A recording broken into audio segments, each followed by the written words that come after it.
Hi friends, welcome to Riyashi Vlogs. இன்னைக்கு நம்ம சேனல்ல ஒரு ஹெல்தியான ஸ்நாக்ஸ் ரெசிபி பார்க்கலாங்க. இன்னைக்கு நம்ம ஹெல்தியான பிஸ்கட் வீட்லயே செய்ய போறோம். அதுவும் எந்த கெமிக்கலும் இல்லாம நிறைய பேர் மைதா வச்சு செய்வாங்க. அதுல நமக்கு வயிறு வலிக்கும். இது வந்து கோதுமை மாவு வச்சு நாட்டு சக்கரை வச்சு நம்ம பிஸ்கட் செய்யலாம். செய்ய போற பிஸ்கெட்ல நம்மளுடைய ஃப்ளேவருக்கு ஏற்ற மாதிரி நம்ம சேர்த்துக்கலாம். சாக்கோட் சிப்பு, கோகோ பவுடர், இல்லைன்னா நட்ஸ் அந்த மாதிரி நிறைய சேர்த்துக்கலாம். இன்னைக்கு கோதுமையில முந்திரி சேர்த்து ஒரு கேஷ்யூ வீட் பிஸ்கெட்டை செய்ய போறேன். வாங்க இப்போ நம்ம எப்படி அந்த பிஸ்கெட்டை செய்யறதுன்னு பார்க்கலாம். ஃப்ரெண்ட்ஸ், இப்போ நம்ம வீட் பிஸ்கெட் செய்யறதுக்கு நான் வந்து 50 கிராம்ஸ் பட்டர் எடுத்திருக்கேன். நீங்கள் வந்து இந்த மாதிரி சாஃப்டாக இருக்க ரூம் டெம்பரேச்சரில் இருக்க பட்டர் எடுத்துக்கோங்க. அப்போ தான் உங்களுக்கு பீட் பண்ணுறதுக்கு ஈஸியாக வரும். ஃபஸ்ட்டு நம்ம 50 கிராம்ஸ் பட்டர் சேர்த்துக்கலாம். இதை ஒரு 5 மினிட்ஸ்க்கு இந்த மாதிரி நல்லா பீட் பண்ணி எடுத்துக்கோங்க. இதில் வந்து நீங்கள் பட்டர் இல்லைன்னா நெய் கூட சேர்த்துக்கலாம். நான் இன்னைக்கு செஞ்சுருக்க அளவில் பார்த்தீங்கன்னா உங்களுக்கு 10 to 12 பிஸ்கெட்ஸ் வரும் மீடியம் சைஸில். நம்ம செய்கிற இந்த பிஸ்கெட் ரெசிபி பார்த்திங்கன்னா நான் வீட்டில் 3 to 4 டைம்ஸ் செஞ்சுட்டேன். நல்லா வந்ததுனால தான் நான் உங்கள் கூட இந்த ரெசிபியை ஷேர் பண்ணியிருக்கேன். கண்டிப்பாக நீங்களும் ட்ரை பண்ணி பாருங்கள்.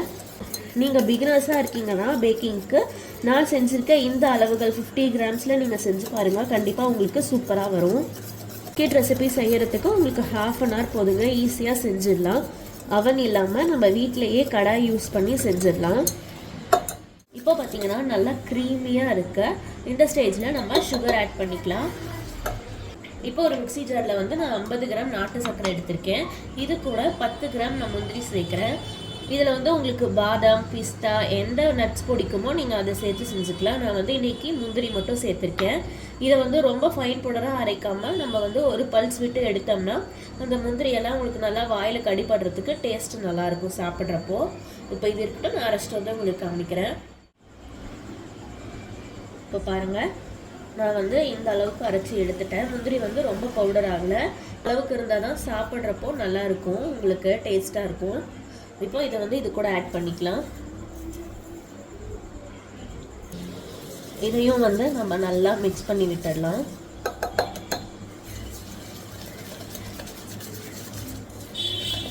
இதை வந்து ஒரு 2 to 3 மினிட்ஸ்க்கு நல்லா பீட் பண்ணி எடுத்துக்கோங்க.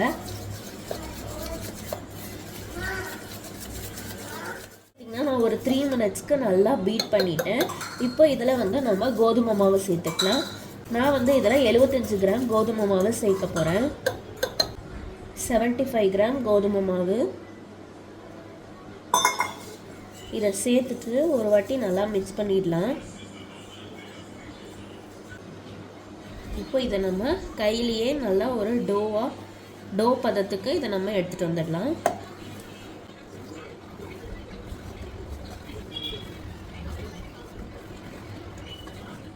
இப்போ நம்மளோட பிஸ்கெட் டோ ரெடி ஆகிடுச்சு.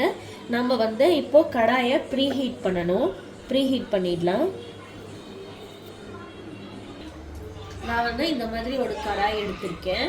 இதில் வந்து நம்ம இப்போது ஒரு லேயர் வந்து உப்பு போட்டுக்கணும். அதுக்கு மேலே நம்ம ஒரு ஸ்டாண்ட் வச்சுக்கலாம்.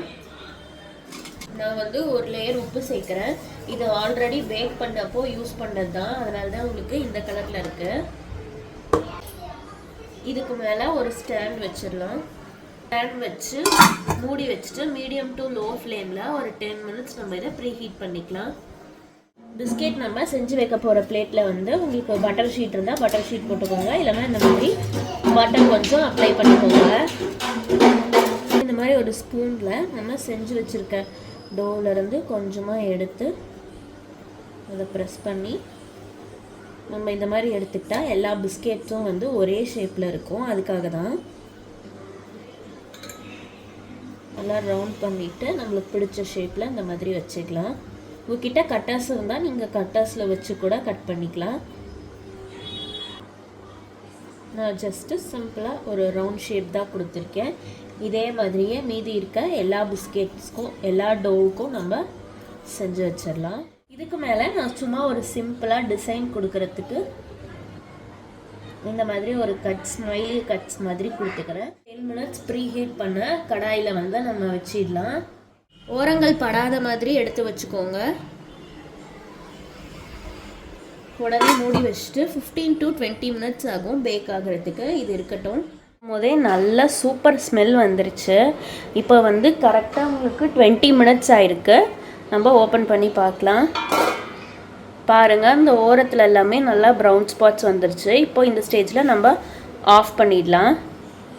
சூடாக இருக்கும் போது பார்த்தீங்கன்னா உங்களுக்கு சாஃப்டாக இருக்கிற மாதிரி தான் இருக்கும். இது ஒரு 10 to 15 மினிட்ஸ் ஆறுனதுக்கப்புறம் பார்த்தீங்கன்னா நல்லா கிறிஸ்ப் ஆகிடும். இது ஆறுனதுக்கப்புறம் காமிக்கிறேன். ஃப்ரெண்ட்ஸ், நம்மளுடைய சூப்பரான கோதுமை பிஸ்கெட் ரெடி. பாருங்கள், நல்லா ஆறிடுச்சு. உங்களுக்கு நல்லா டெக்ஸ்சரும் சூப்பராக இருக்குது. உடச்சி காமிக்கிறேன் பாருங்கள்.